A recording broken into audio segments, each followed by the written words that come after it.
Another exciting year of Hearthstone is right around the corner. My name is Cora, and today I'll be sharing some highlights from our 2023 core set update. The new core set goes live with the rotation of the Tavern Zodiac, where we'll say farewell to the Year of the Hydra and begin the Year of the Wolf. Two key things happen at this time that significantly change the Hearthstone Standard meta.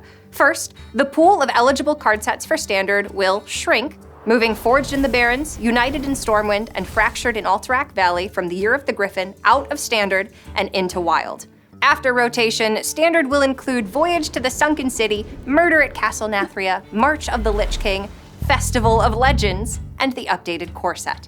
The core set will remain the free baseline collection of cards that helps define class identities and synergies for the year. Before we dive into this year's core set updates, here's a quick look at some other 2023 plans. Battlegrounds has a full lineup of great content this year, including 3 seasonal updates with at least 1 major new system update, similar in scale to Buddies. A new record for BG content. Eureka! Season 3 kicked off featuring Putricide's dual minion mashup and the Undead as a new minion type. We also have an exciting shakeup for the Wild format planned for later this year, which includes new and updated cards, along with other fun surprises to breathe new life into memorable cards from Hearthstone history. 2023 is a content-packed year for both Standard and Battlegrounds. Expect to see frequent balance updates, more special in-game events with great rewards, and regular feature improvements like a better way to open a lot of packs coming soon. Now let's jump in and tour the new core set for the Year of the Wolf. When building out core sets, we like to start with large-scale items like keywords. And this year, we're excited to add Magnetic to the mix. We've also heard a lot of wonderful feedback for Tradable, a keyword from the Year of the Griffin. So it's being officially instated as an evergreen keyword you can expect to see for many years to come. We're also bringing back some fan-favorite legendary minions like Dr. Boom, Ragnaros the Firelord, and the Black Knight, which you may notice looks a little bit different. Some other notable neutral adds include Tour Guide, Cult Neophyte, Glacial Shard, and Dirty Rat. These additions mean we have to say goodbye to some others, so Bran Bronzebeard, Sir Finley Murgleton, Reno Jackson, and Elise Starseeker will be heading off on some Explorers League business for the foreseeable future. Next, let's dig into highlights for each class. Priest is a class that was built around the core identity of healing, but healing tends to be weaker than other class identities, like dealing damage, drawing cards, or even gaining armor. Changing this identity didn't make sense thematically, so instead, we chose to make healing more rewarding in situations where your minions are at full health, with our new keyword, Overheal. Overheal is similar in scope to other class-specific keywords like Combo or Overload, and we'll continue to print Overheal cards in future sets and expand on it as a keyword going forward. In addition to Overheal, we've made a number of balance changes to Priest cards like Draconid Operative, Psychic Conjurer, and Holy Nova, including attack, health, mana cost, and text box changes. We're also bringing back Katrina Muerte with some small changes to reinforce Undead as a minion type specific to Priest. Cards like Radiant Elemental, Northshire Cleric, and Lyra the Sunshard will be rotating out of the Priest core set to make room for cards like Crimson Clergy, Shadow Ascendant, and the new and improved Mana Geode. Because Death Knight just got their core set, we're gonna wait to make adjustments, but we do look forward to expanding on their rune identities throughout the year. Demon Hunter had a really strong showing last year, but it is losing powerful pieces in the standard rotation.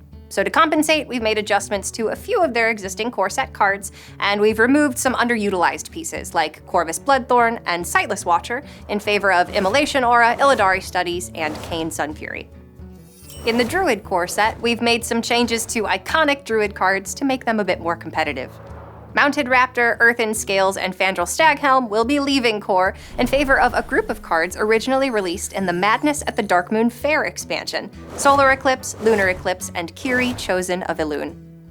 To strengthen the Hunter secret pool, Snake Trap will be rotating out of core in favor of Wandering Monster and Cat Trick.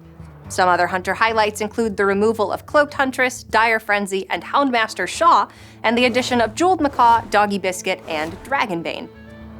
For Mage, we're reinforcing an elemental sub-theme with cards like Arcane Artificer and Flame Geyser. We're also heating things up a bit with fire spells like Fire Sail and Fireland's Portal. To make room for these additions, Ethereal Conjurer, Cone of Cold, and Pyromaniac will be rotating out.